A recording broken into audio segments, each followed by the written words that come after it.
Faders of the Lost Art. Crossed and T's dotted. Or J's dotted. Jess. Everybody got your R's rolled.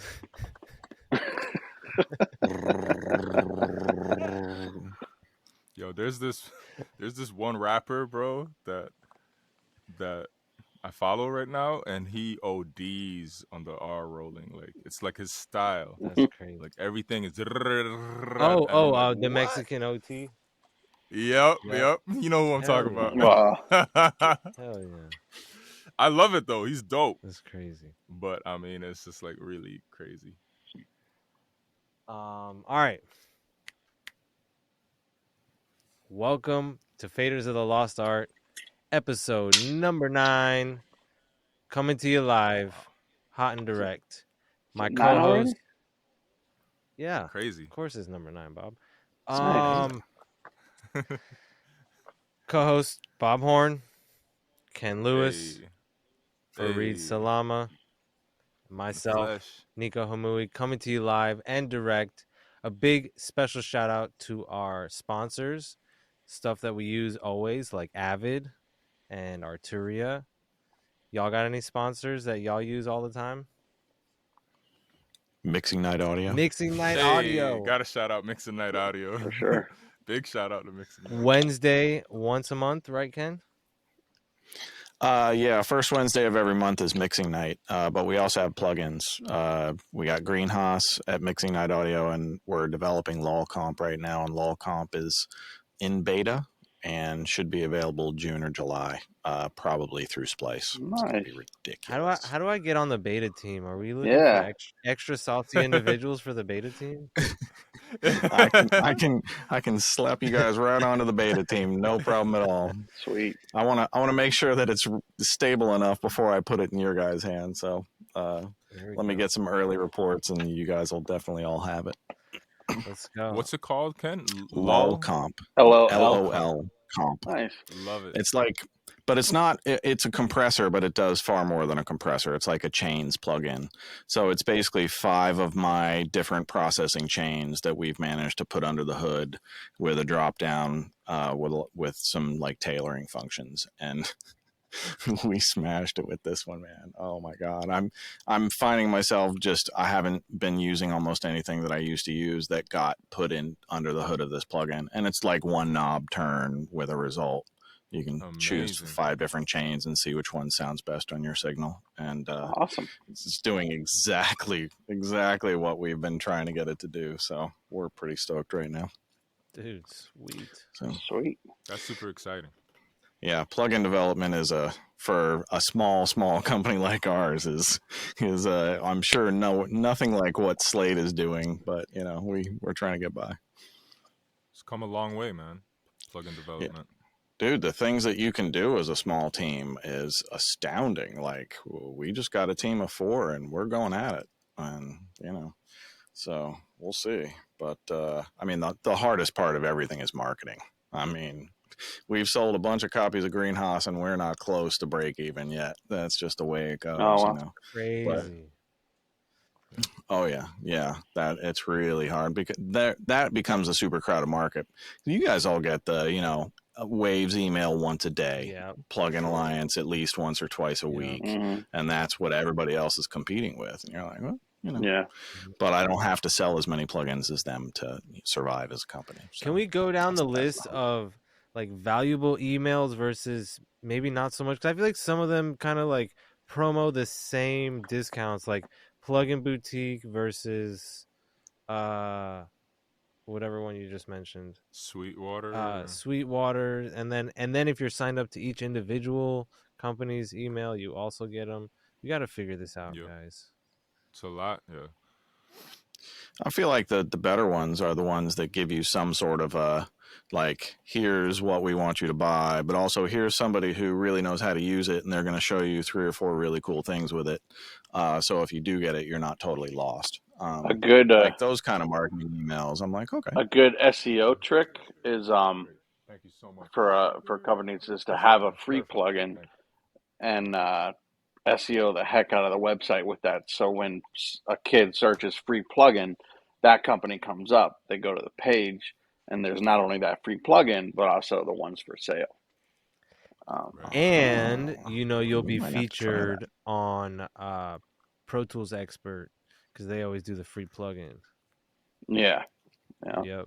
So you'll definitely get that feature. We should definitely start featuring free plugins. Great segue topic. What's your favorite free plugin? Let's go. What's my favorite? Free? What is even free? For the longest Ooh. time, Oh man, soft tube saturation knob was my favorite for a long time. Bittersweet. Yeah. That bittersweet. I was literally thinking Bittersweet that is same good. thing. Yeah.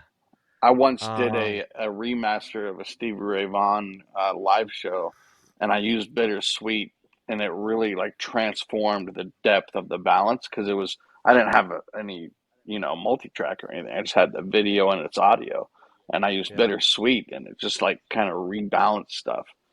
That plugin is crazy. pretty wild. What'd you do? You put it on bitter or you put it on sweet? I don't remember. It was so long ago. I just remember being astounded by like what it could do on a 2-track. It's like You gotta try it. yeah. What? Who makes Never Bittersweet? heard. Soft tube? Who makes that? Flux? I can't remember off the top of No, my head. I think it's a small company. Yeah.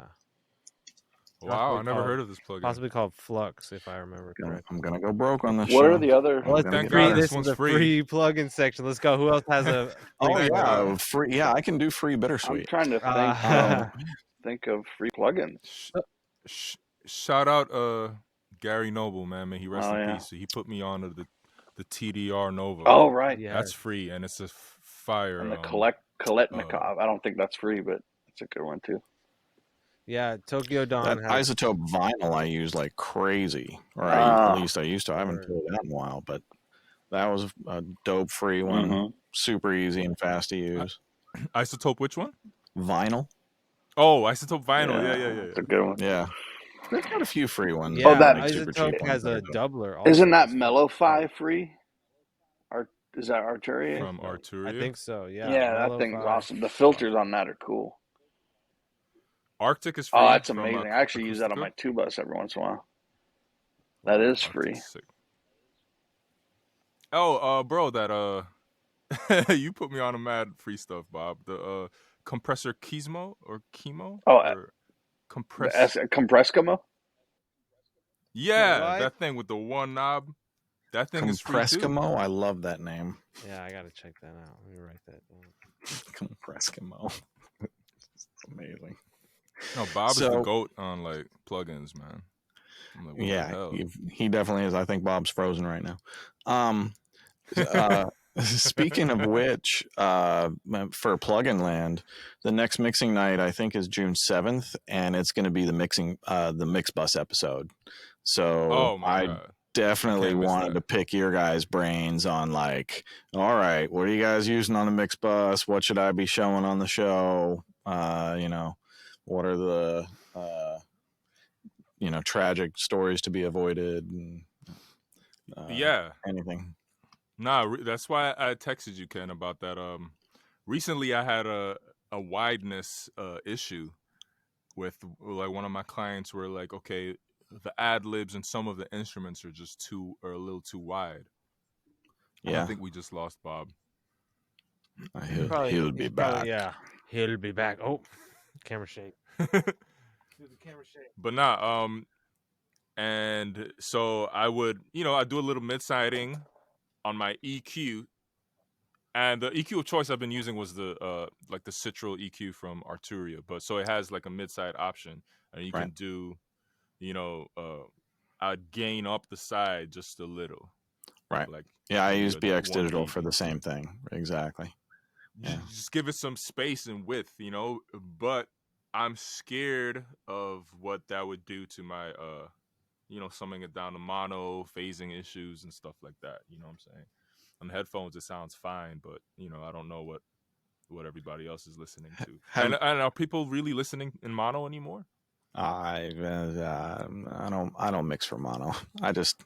I assume that my ears are going to tell me if something has phase problems, and I'm really good at hearing phase, and I hope that I'm hoping that's enough.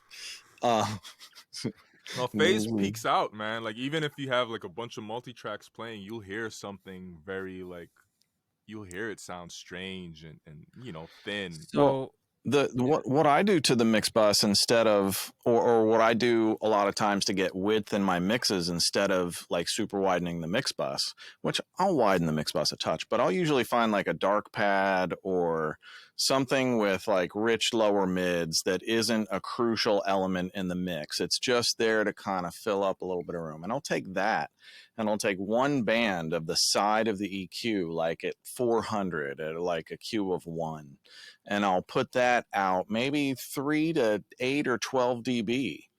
And it's not to be heard, it's to be felt. And if you bypass and unbypass, what it should do is it should just give you this impression as a listener that your mix goes from here to here. Right. And you don't know why. There's nothing out there that should draw your attention out there. It just feels a little bit bigger. And you're not trying to widen the entire mix. You're just widening one element way out of phase. But everything else is staying in phase. So, you don't really have phase issues with your mix. Right. No, that's super dope. Super smart. I think I achieved that by mistake on this other mix that I was doing. I've achieved all my tricks by mistake. Right. Hey, welcome back, Bob. Am I back? Bob Horn. I had to put my phone in the freezer because it overheated. What? This app, man, this app runs hot. I don't know. Yeah, if the viewers don't know, we're using this software called Riverside to broadcast with, and the guys that are using their phones, apparently it heats up your iPhone like crazy hot. I have no issues. Let's see, my computer's not running hot, so I'm gonna go. I'm gonna switch to webcam next week. And so if you're on your laptop, there's no app. Maybe it's the app thing. I don't know. It's I'm not on an app. I just logged into the browser link. Right. Yeah. There's no desktop app. There's only a mobile app for like iOS and your iPad and stuff. Which I guess is smart because the best cameras are on phones now, and iPads and stuff. Well, that's kind of the point, is like to have the best camera at your disposal real quick. But yeah, heating up is. I was working on a AWS last week, and super cool board, man. I love that board. Like it's very like I think I sold mine today. Thanks, cool.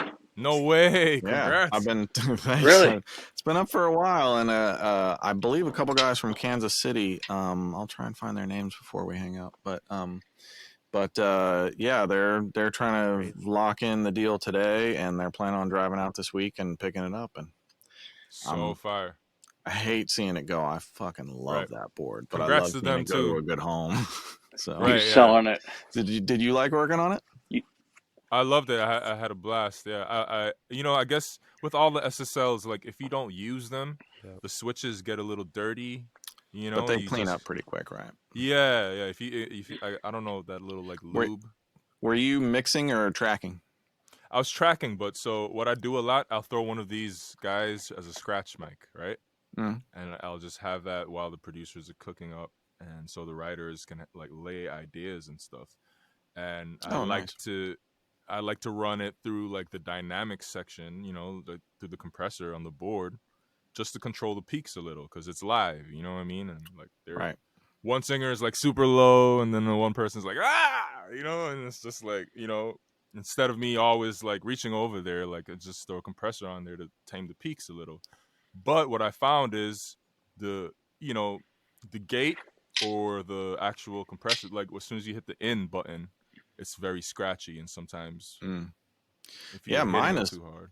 I'm thankful. Mine stayed in my private studio the whole time, and everything's still totally past the signal. It gets a little scratchy, like old 4Ks doing something like that. How do you fix that? Did you lube it? Like I remember seeing usually it's just exercise. you just keep, you just, whenever something gets crackly, you just exercise a little bit and you take care of it. There's, but my studio is no smoke and I'm the only one who ever used it. So it didn't really get punished like a commercial studio would, which really helps. Right. But, man, that board for tracking 24 mic pre's. Oh, it's dope, man. Those things are they're basically 9K mic pre's, which were revered. Right. So. Yeah, I owned one of those boards for 3 years, and we were at a building that had horrible electricity. I mean, there was gremlins in this electricity, and it melted the quad compressor on the board. Wow. Yeah, like the insides were just toast. But I loved that board, man. That board was awesome, and the fact you could switch to the DAW mode and have your Pro Tools faders. Such a great board. I hate seeing it go, but I'm in Atmos land now, and I need speakers. So, and it's deceptively heavy. That thing's like 300 285 pounds, 400 pounds. with the legs on. Yeah, 285. But gotcha.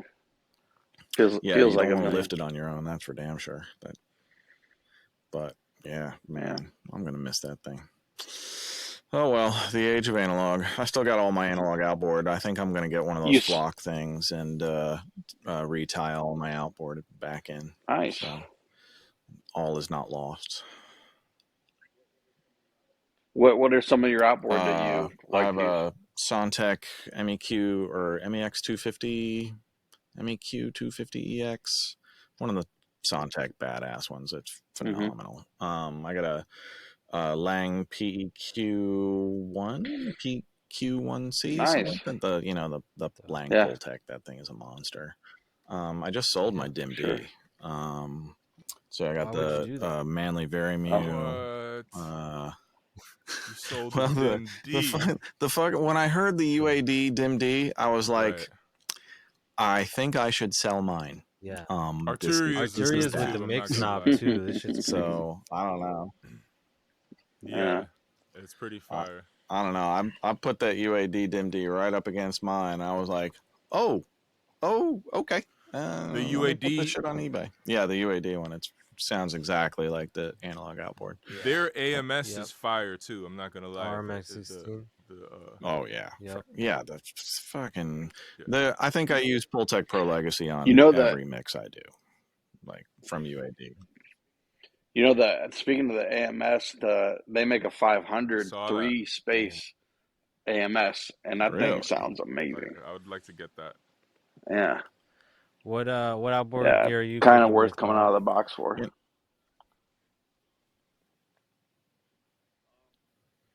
Yeah.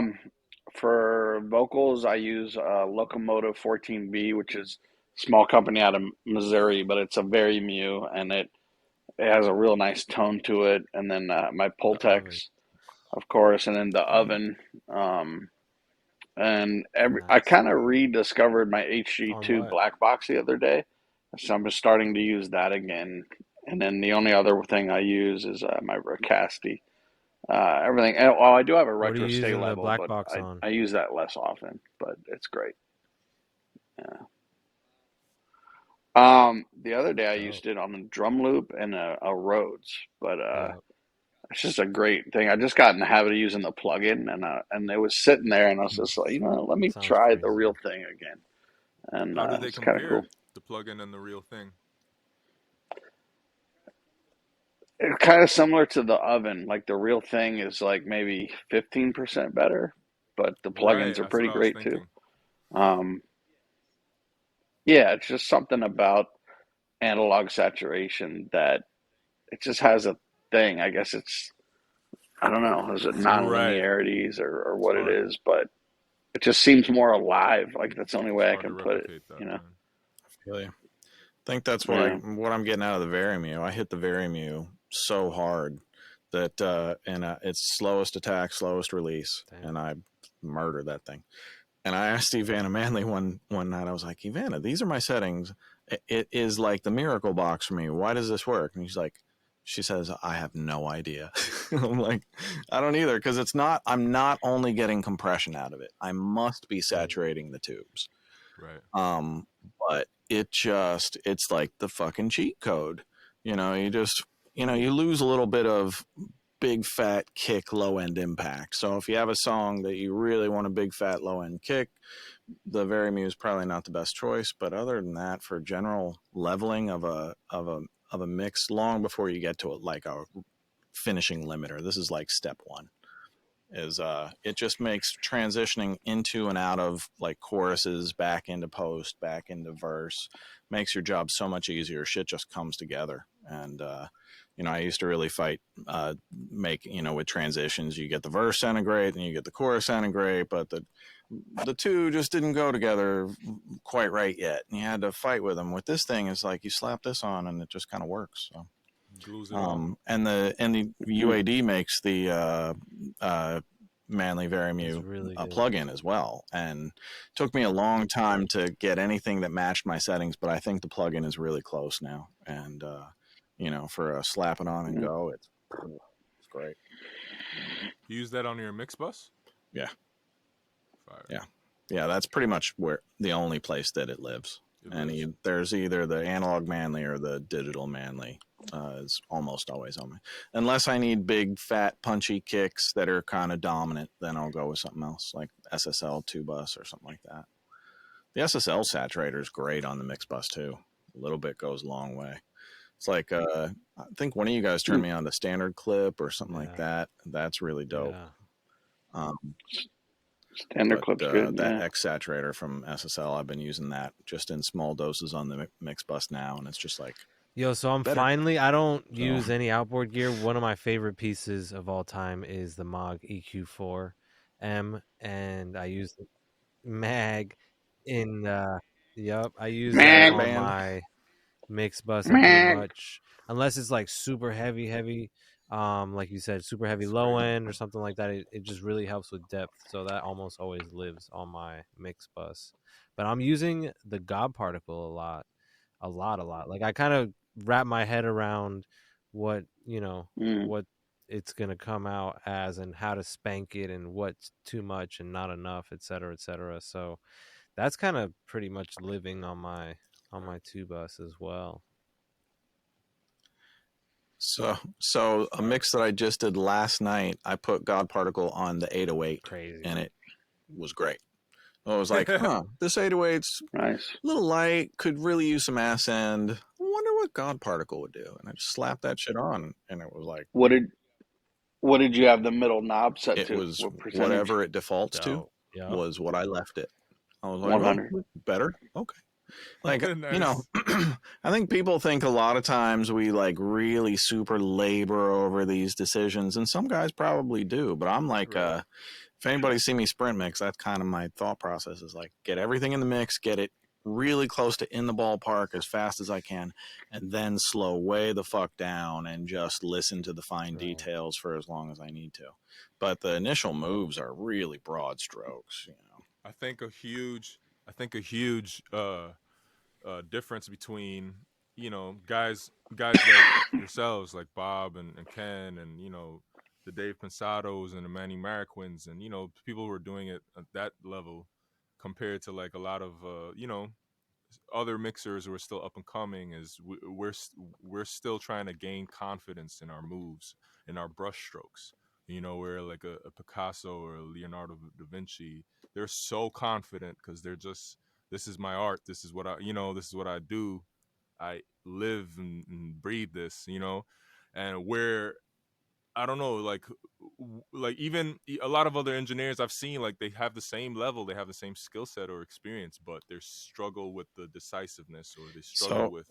So here's a story for you. The guy that I founded Mixing Night with, Dom Ravinius, and he and we worked on the Taylor Swift record together. And he's a young mixer, and he was staying with us for 3 months at the beginning of the pandemic, and he would do mixes on the SSL, and then he would be like, yo, can you listen to my mix and critique it for me? And I'd be like, and I would sit down and I'd just take in his mix, and I'd be like, all right, Dom, are you ready? And be like, yep. And I would just be like, burr, burr, burr, burr, burr.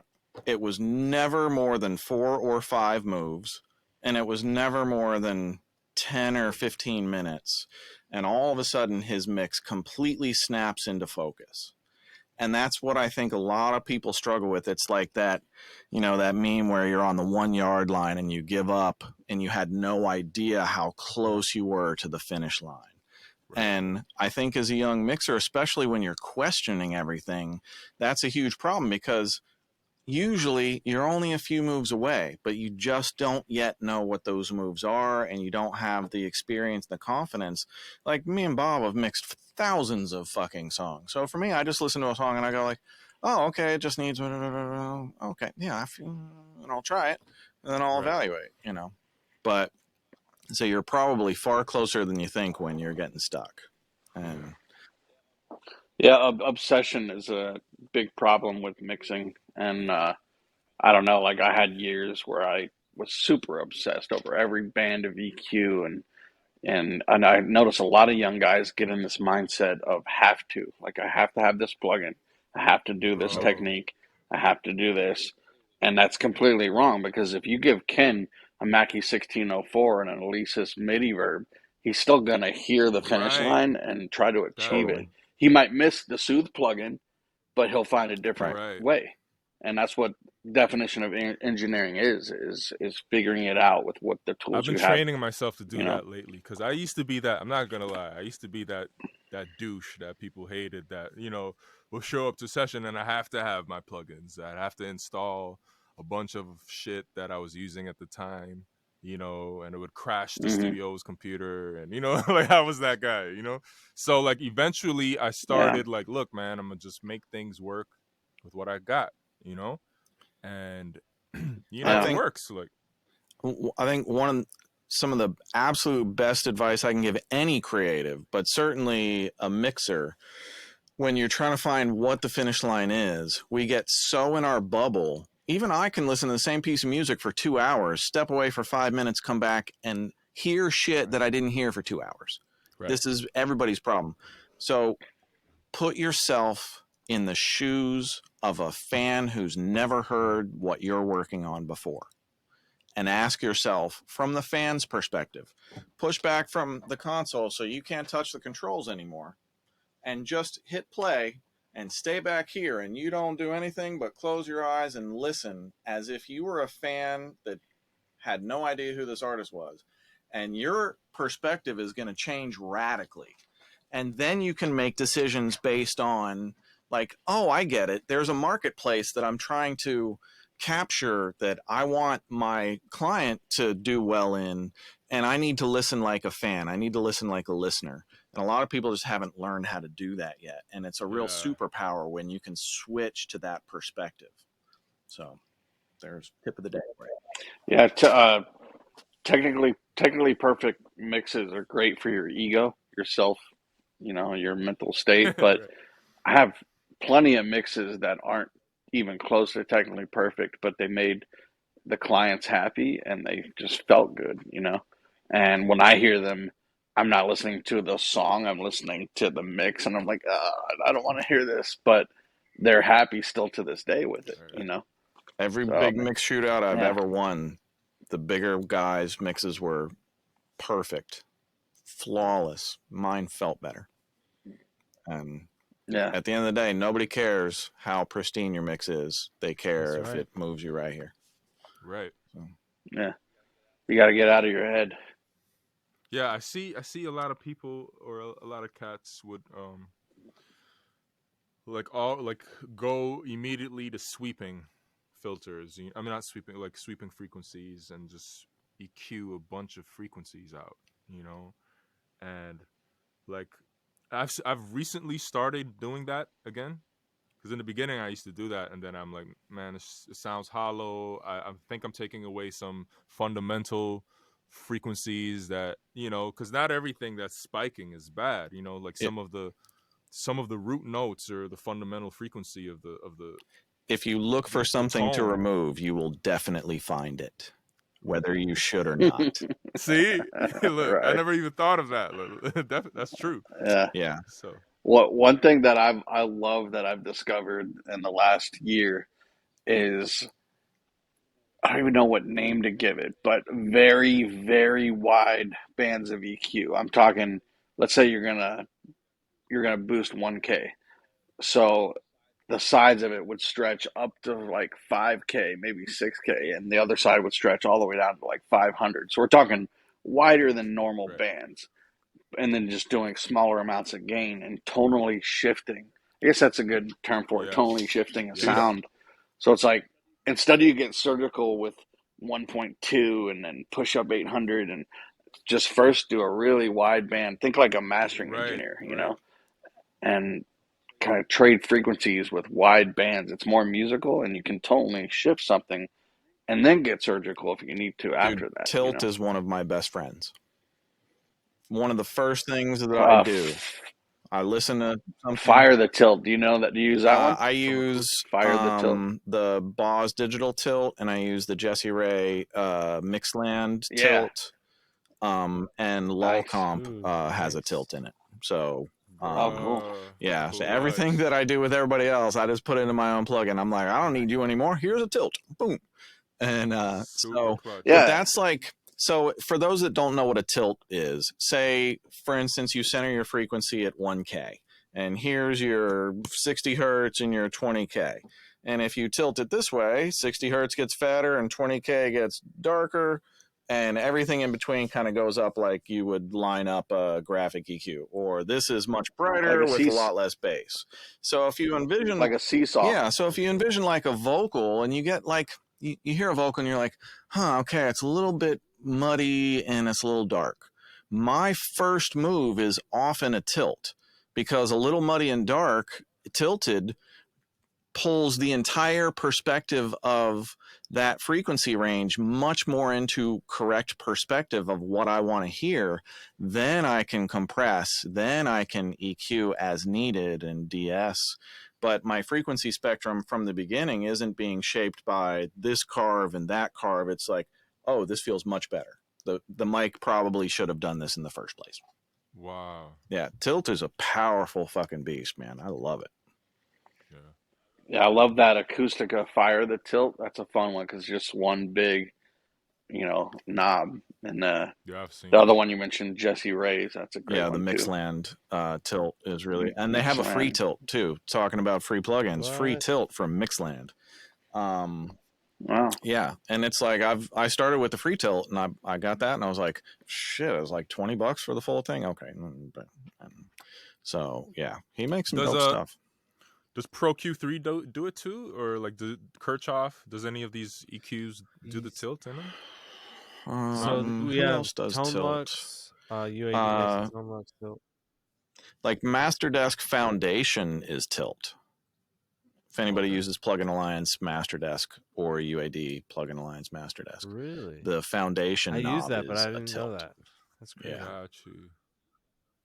Yeah. Same with the True Peak from Plugin Alliance. That has a tilt on it as well. BX True Peak? Yes. Yeah. And it's the same concept. Is like you hear your finished mix and you're listening to your mix bus and you go like, okay, my 808's just a little too boomy right now, and the whole mix is just a little dull. And your first impression is like, okay, I'm going to brighten up the whole mix and hope that the 808 comes into focus. But a tilt is just like, oh shit, it tamed the low end perfectly. I didn't really lose any of the impact, and it opened up the top end just enough. And then you can tailor little bits of EQ and do less and accomplish more. And, it doesn't work always, but it's a often first step for me. Did Bob overheat again? Crazy. Yeah, man. Definitely. So we got to get him a case. We got to get him one of those. Either that or we're going back to Zoom. What do you guys think? Leave your opinions in the comments below. Zoom or Riverside. Well, apparently Bob is getting a webcam next week, so hopefully it won't be an issue. But he should have had a champagne cooler crazy. for mine's on the charger, which which usually heats up your phone as well, and I never really have problems. So I don't know. Maybe it's got an update, or maybe it's just the whole second camera. I think using it as a second camera definitely does not use as much memory or whatever, like CPU. So Yeah, this is not just a plug-in show. It's also Yeah. for podcasters trying to figure out. Oh you know? man, Get it together. We're yeah, definitely and we troubleshooting. I do this totally different than do I? We might Mixing do mixing night like this now. But yeah, I'm going this But you go microphone live. into I mean Right. mixing night is live. This is pre-taped, Right. but yeah, it took forever to figure out how to just sync the microphone to the broadcast camera because it was always a little bit off, and I think we finally solved it the last two shows. Live broadcast is it's a fun nightmare. It is the funnest thing in the world because I'm 30 years in the music business working with the crazy people I've worked with. You just learn to fly by the seat of your pants and just get used to it. But yeah. Sure. When shit goes wrong live, it's a different animal. Oh my gosh. Bob, did you overheat again? Yeah, 2 minutes next to the frozen Nice. pizzas, and we're Love back it. on track. Love Killing that, it, man. Bob. We're gonna get you a pack of peas so you can just lay your phone on the pack of peas. Yeah. All right, there you go. But nah, that's very interesting. The whole tilt concept. Because I've also learned and was told that like not always if you're trying to achieve something brighter, if you're trying to get like the high end brighter or whatever on a source, it's not always just boosting the highs.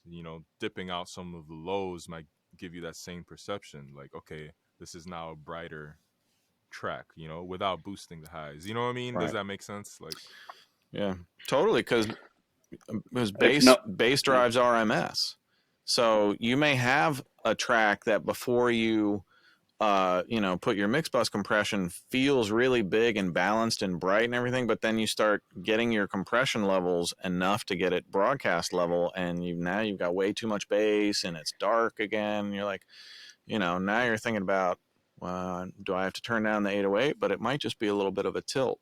It's just an energy readjust because compressors love low end, and low end drives mix bus compression much harder than high end does. So if you've got a lot of low end in your mix, it's going to be a quieter mix than if you have it more balanced. I'm not gonna lie, I've been loving the native SSL bus comp, dude, killer 2, especially because it has the low pass. I mean, the high pass. You can roll off some of the low end that detector. Right, the detector, what the compressor is detecting. Yeah, that's a game changer for sure. Bob, do you roll off the low end on your mix bus sidechain compression? If I use Arctic or Townhouse, or let's see, what's the other one I tend to use? Yeah, I do occasionally. Because you can hear like pumping otherwise, or like you hear it like hitting your compressor. Yeah, too much it's that 808. Yeah, well, it just depends what you want the mix bus compressor to pay attention to. If the kick drum's not the thing you want it to move with, then yeah, it helps to show it some less low end. And if no one mentioned it yet, Fab Filter has tilt built into it. Anyone wanting tilt, but yeah, it has a tilt. It has 2 tilt bands. Has one built off of shelves and one that's a literal teeter totter. But one trick people might try that I always found cool. When I used to mix on the K series and J series SSLs, they have multiple stereo buses, and then at the end you can sum them all to one. So I'd have 5 stereo buses going, and I had one that was thin, so I had a pair of 1073s on it with not only the filters but also a shelf from 60, just turned down about a dB and a half, and I would just experiment. So when I pull up a sound, I might send it to that bus, and it instantly is giving me, kind of a tighter low end, and more attention to the mids and highs. So you could put a tilt on one bus, and when you pull up a sound, you pull up a piano, like that's a really heavy piano. Start out by sending it to that tilt bus, and then mix with it, And then if you decide, oh, now the piano's too thin, take it out of that bus, put it back in your normal uneq'd bus. So you could have these different flavors that you're mixing to, and just by assigning them to different buses, you start out with the sound in a better tonal starting place. That's brilliant, Bob. That's for real. It's really good. That's kind of similar to what Michael Brower does as well. I think he only used 3 mix buses on the SSL 6000s, which I've done a few times. The AWS has 2 mix buses, so I used to kind of split that between uncompressed and compressed, or bright and dark, and do exactly that. And yeah, it's like just those initial choices. You're right. That's a great effective way to work. You can use it for parallel too, right? If you wanted to, like, parallel compression, parallel a tilt. No, the stereo buses on the SSL. Yeah, the stereo buses. I remember assisting Chris Godby. He would do that exact same thing. He would.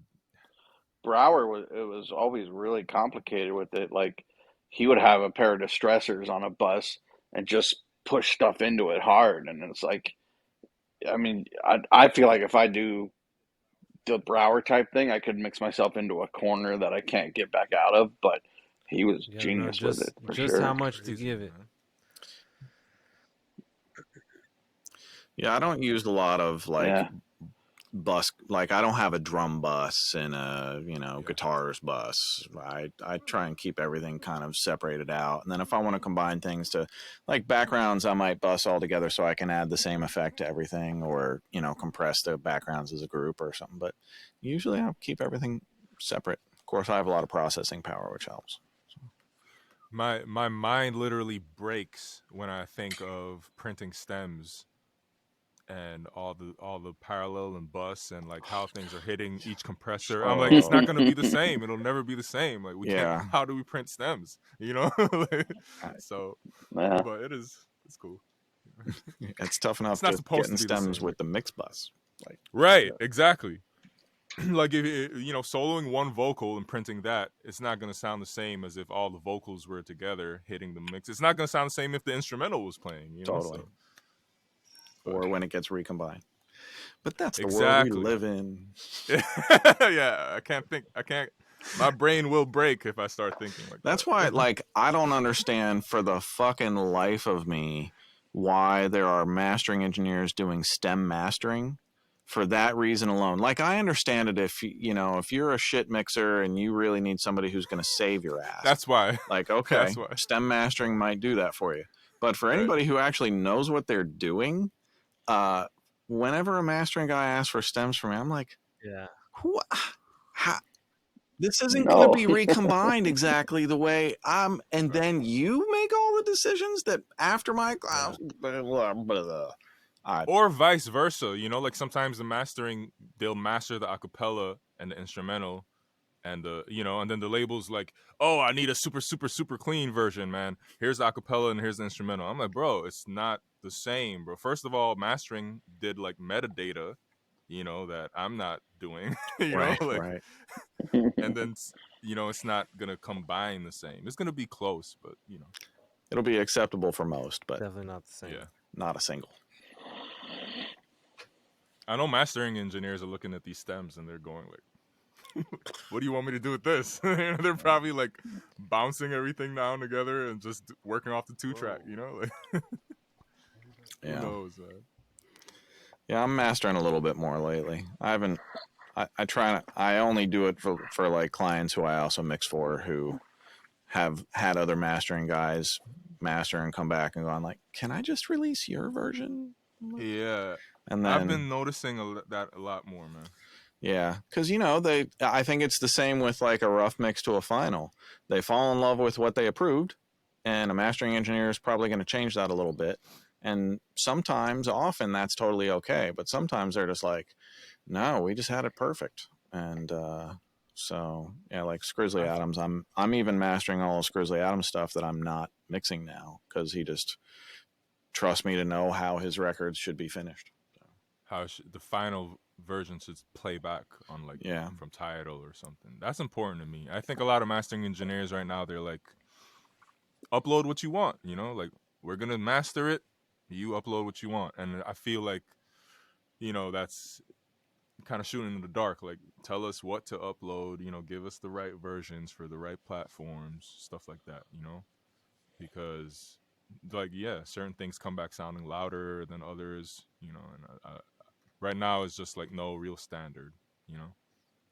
Well, the standard Yeah, is I was how gonna loud say can we that's make this? standard is Right. loud as snot. So that's also kind of like Ken. That's what got me into mastering was just the need of the client was like, yo, I just what this is supposed to sound like. I like the sound of your records, so just make it sound like that. It's like I got you. Say less, fan. I also found that it's much easier to get your mixes approved as a mixer, in my personal experience, if you're delivering them at least very close Right. to fully mastered. Like, once Right. I get a mix approved, I could probably dig in and improve it as a mastering engineer a little bit. But at that point, they're probably going to have somebody else master it.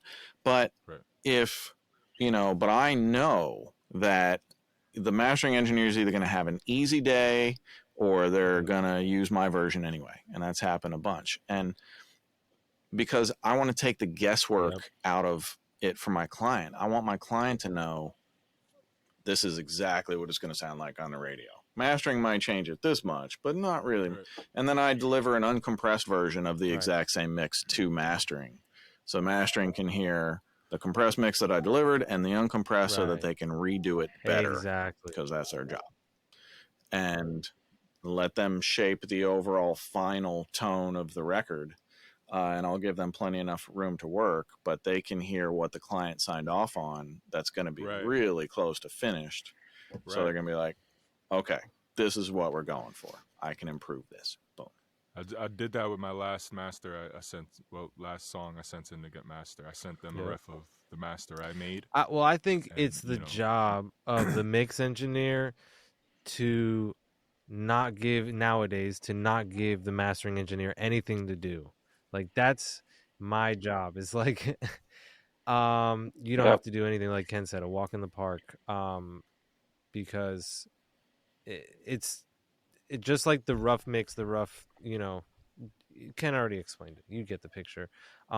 When you deliver something that's already mastered, and like any of my own mixes that I master, 9 times out of 10 I'll put it in a mastering session and I'm just like, I can't even beat it. So it's usually my mix that goes out because it's already coming in. But then everyone, I got into mastering because everyone's like, I want it to sound like yours. Can you just master it? So it's like, okay, now I have to figure out how to get my 2-bus on top of your mix or something.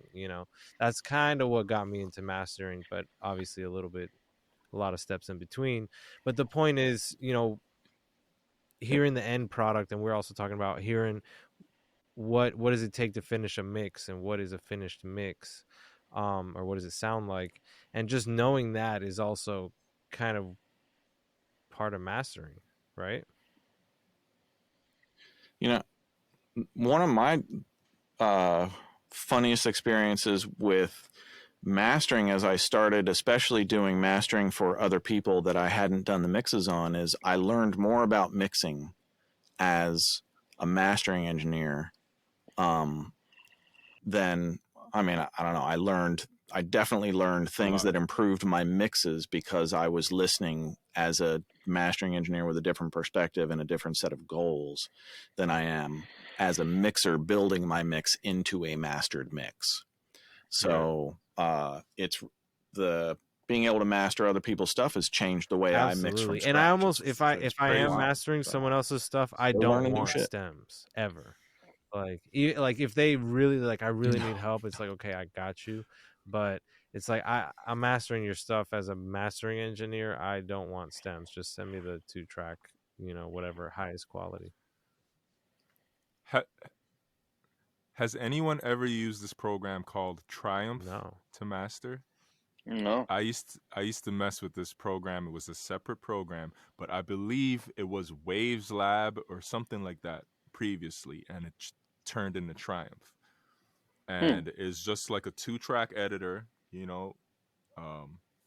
simple application, but you can put plugins. It reads all your plugins, and the plugins are inserted like layers. It's weird. It's not really like the track. It doesn't have a track layout like Pro Tools or anything. It's like really a 2-track editor, and you put the plugin on there as layers, and Yeah, I used to master only in that. I don't know, because I know back in the day, like, people thought you just couldn't master in Pro Tools. You know, I don't. It was just I don't know, like the headroom or something wasn't right. I You feel know, like like it was most just mastering a misconception, engineers I guess. But work now in you do. WaveLab or something of that sort. But I work in Right. Pro Yeah. Tools. Ken, what do you Yeah. use? Yeah. Yeah. I master in Pro Tools. I'll tell you, I don't use anything but Pro Tools, but I swear I've gotten Logic like 0.9 dB hotter than Pro Tools. Oh, don't So get me started. You are a mad scientist, man. There's I don't know definitely how you tonal feel about differences. my thing, yeah, for my sure. thing, man. Because, bro, like in Pro Tools 10 was not competing with Logic. I'm sorry. Like I remember when Logic was. I remember Logic 9 especially, the gray Logic, before it became Pro X, and when Mhm. Logic used to cost like $500 because it had all the Yep. whole sample library in it. I think the audio engine sounded better, or there was something about the audio engine that was just, it had more headroom at the time. Now I think every program caught up, like Fruity Loops, Pro Tools, everybody's caught up with the whole 64-bit, you know, everyone's on the same platform. But I think Pro Tools 10 at that point was still 32-bit, but allowing 64-bit plugins. Yep. Like it was like, Yeah, Pro Tools is like I last wasn't to sure catch what was up. going Ableton on was like there, first and I on remember, the advanced 64-bit plugins. bro, So I'd hear people bang out tracks in Logic just blowing Pro Tools away, man. yeah, And of I'm like, course, bro, of course. So everyone here mixes in Pro Tools. What meters Oh, do here you we guys go. use in Pro Tools? We switched to whatever you recommended. Did we already talk about this? Yeah. When I was over at Echo Bar visiting you last Oh, year, right. you showed me this, and then I'm curious. I told Jonathan here, and then I made him listen, and he picked it out too. And when we were doing the Mike Miller Sweetwater masterclass, I showed all the guys there, and anybody who stood in the middle of the room and they beat it could definitely hear it, and everybody standing on the sides was like, "It's not a boo." I'm like, So, Fareed, do you know about this? No, please Okay, tell me. so basically the meters in Pro Tools, you can right click on a master fader or an audio track and choose different meters. They all sound different. And Pro Tools Classic sounds the worst, which used to be my favorite meter. And now I use K14 on audio and aux tracks, and I use linear extended on masters. And anybody still watching, take notes right now. Say it one more time, Bob. Say it for the slow G kids in the right back. here, if y'all don't know. Okay, so my favorite combo is K14 on the audio tracks and auxes, and then on the master linear extended. That's the combo that I feel is the best. They all tonally sound different, and I don't know if it's because the code is written in a way where the meter somehow imparts a sound, but because I use, some people might argue that, well, if you're in the box, it won't print that on the resulting bounced audio. But I'm in summing mixer world, so I do a new recording, and it definitely transfers the sound to that audio file. So it matters. And also, you don't want to listen to something worse while you're working. But Pro Tools Classic, I always loved those meters because it moves with the waveform exactly. So it just made sense to me. And I used that for 10 years or however many years. But linear extended and K14 definitely sound better. So change the meters around. Just to reiterate experiment, what Bob is saying, and for those listen. of you that don't know, when you right click on the meters on any audio track, you can obviously change the meters. You want K14, right? But if you go to any master track, it'll be the exact same menu and look the exact same, but it's a different option. So any master track is globally for master tracks, and any audio track that you right click and change goes globally for all audio tracks. Yeah. But you have to do it on both. You can't just select audio tracks and then auxes and audio tracks are together. But again, if you right click one of them, you have to do both. And then post fader metering sounds horrible too. Always go with pre fader metering. And one other thing is, if you have this is kind of a myth, but it's been dispelled. I'm not going to tell y'all who it was, but it's been also kind of confirmed by somebody at Avid. If you have a plugin that is inactive, so completely inactive, it still has a little bit of a sound or imparts a sound, something about the code, especially if it's on your mix bus or whatever. So those of us that sometimes Inactive or is that a bypass? yes or does no? impart It a does or sound. does not. And I've heard this before on many plugins still to this day. Like there's certain plugins like Stage 1 actually when it's in bypass sounds completely different than when it's inactive. So sometimes I'll use like Stage 1 is, it's pretty aggressive with the widening. So sometimes I'll just turn it on and then leave it bypassed and it still does a little bit of widening, which is really cool. Oh wow. I've noticed like some plugins that like turn a mono track into stereo. If you do that and then you just inactivate it, it's still a stereo track until you remove the actual plugin. So I've noticed that, which means and it's in still those affecting it, cases, even any though it's plugin you inactive. put after is going to be a stereo plugin. But if you try and slap a plugin before, you have to Right. put a mono plugin in there.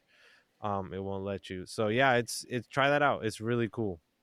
And yeah, You know what's funny? I would always click Control Option Apple on the faders to just make them fat, and just for this look, you know. I never thought like to change the sound or anything. I just did the fatter fader look every time. Leave it to Bob Horn, man. Crazy. You're a fucking mad scientist Crazy. over there, man. Yeah, when Bob first came over and Sick. told us, we're like, no, we don't believe you, dude. And lo and behold, 5 minutes later, we're all like, and then he left, and we're like, are you sure? Let's try it again. It drives you crazy. Wow. Another one is putting a master with an aux. So giving an aux a master track sounds better, and I think that has to do with the floating point bit. So I think if you add a master to an aux, it goes up. I'm not positive because I don't know the technical side of that one. I just know it sounds better to give an aux its own master, even if you hide some it. people have it in their templates. I'm kind of lazy and I just do it as like when I need more headroom or if I hear it kind of crunchy or whatever. But like Jason Joshua, for example, like he has a master on all of his auxes, like all drums, all vocals, all whatever, all of them. So I think there is definitely something about headroom in that. Yeah, my boy Julian, shout out Julian Vasquez, man. He put me onto this a long time ago, and he was like, this was in like Pro Tools like 9 or 10, but he would do the Christmas tree thing. His sessions was complicated as hell because he'd just go crazy with the routing. And like I deconstructed what he did, just made it simpler. But he would have, which like you said, there'd be an aux for the vocals, there'd be an aux for the music, there'll be an aux for the effects. And I used to, for a while, all my templates was like this. Then there will be a master for each one. And then there will be an audio track that everything's routed to for each one also. So you print everything. So he had the Christmas tree set up, like the red, gold. And it was fire, but like if you don't know what you're doing, you open that session, you're lost. You know what I'm saying? Yeah. And some studios like can't handle that many tracks. Yeah, Pro Tool sessions are like drum kits. If you sit down at someone else's drum set, you feel handicapped. You gotta like set it up for you. 1,000%. Let alone if they got dark mode on. Let alone if it's like a different keyboard you're sitting at or a different laptop or something. Oh my god, it gets crazy. I'm dark mode all the way. I have people come up to me. They're like, "What program is that?" I'm like, "It's Pro Tools." They're like, "How'd you get it to got look the like saturation that?" twisted. Oh, man, just go over here. Yeah, man. All right. That's funny. Yeah, I got tired Winding of down. of the gray. Let's wind background. this amazing episode down. Another one, classic episode in the books. Another one. Did you guys hear of Sound Credits? Tell us. Sound Credit app. What's Sound Credits? No, I think I mentioned it last time. I still have yet to check it out, but it's if you have a Avid account and you go to your your loyalty member giveaway section, there's a Sound Credit app, And apparently it's this app you download to your phone, and it's supposed to be like the world's most powerful metadata updater. Like you can just update credits. You can credit everyone in the session. Oh, that's cool. interesting. Yeah, and I didn't know about it until I was like in Avid looking for free shit. And I'm like, what the fuck? What is sound at? Is this like Muso and Jaxsta, or is it like label your own sessions type of a thing? Well, I think but it's it like sounds Muso like and Jaxsta. maybe. I don't know why my BTS stuff isn't in Muso, and that is so frustrating. Yeah, it's frustrating, man. Yeah, they found most of my stuff so far. My guy, one of my assistants was like, "Yo, did this track come out?" I'm like, "Yeah, I gave you credit." And he's like, "It's not on Genius," and I'm like, "Don't look on Genius." Supposedly look on they Tidal, all get it from the on... same place. But that's what people. So, like, what's up? I don't know. Yeah, I asked Muso if they were going to harvest from the Asian streaming services like Melon and QQ and Line Music, and they said maybe eventually. They're still working on like Deezer, and they said Apple Music. I was like, I didn't know if they're not harvesting from Apple Music, my numbers are going to get stupid when Apple Music gets into their system. Jesus. And it's wild, but Spotify is the king right now. That's all people. Well, I would say Atmos. Well, in America, yeah. In Korea, it's Melon. Really? Wow, Melon. Yeah, that's the main Korean streaming service, and in China, it's QQ. So Japan is starting to use Spotify more and more, but I think Line Music is the biggest streaming service in Japan. So there's all these different services that, you might be losing money as an artist if you don't know how to service them right. But I think most distributors now shoot out to all of them, You'd hope.